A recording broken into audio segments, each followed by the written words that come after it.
અમરેલીના જાફરાબાદમાં કારખાનામાં ભીષણ આગ। જાફરાબાદના બાબરકોટ ગામમાં કારખાનામાં ભીષણ આગ લાગી। કચરાનું રિસાયકલિંગ કરતા કારખાનામાં વિકરાળ આગ। ફાયર વિભાગની ટીમે પાણીનો મારો ચલાવ્યો। મામલતદાર અને પોલીસની ટીમ પણ સ્થળ પર। કારખાનામાં આગ લાગવા પાછળનું કારણ અકબંધ છે। તો ઘટના અમરેલીની કે જાફરાબાદના બાબરકોટ ગામમાં કારખાનામાં ભીષણ આગ લાગી છે। કચરાનું રિસાયકલિંગનું જે કામ ચાલી રહ્યું હતું તે જ કારખાનામાં વિકરાળ આગ લાગી। ફાયર વિભાગની ટીમ પણ સ્થળ પર પહોંચી રહી છે। મહદ અંશે હાલ અત્યારે કાબુ આગ પર મેળવાઈ ચૂક્યો છે। ફાયર વિભાગની ટીમે પાણીનો મારો પણ ચલાવ્યો હતો। આગ લાગવા પાછળનું કારણ હજુ પણ અકબંધ છે।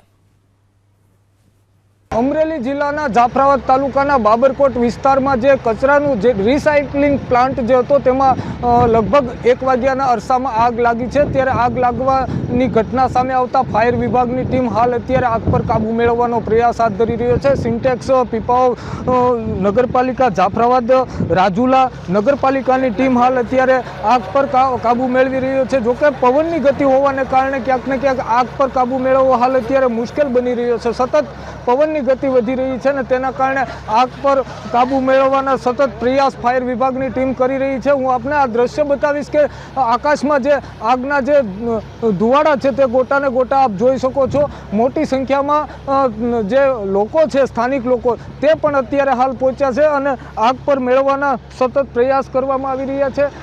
જેસીબી અને જેસીબીની પણ મદદ હાલ લેવામાં આવી છે અને 7 જેટલી ફાયરની ટીમ પણ હાલ અત્યારે ઘટના સ્થળ પર પહોંચી અને આગ પર કાબુ મેળવી રહી છે। હરેશ કુમાર, એબીપી અસ્મિતા, અમરેલી।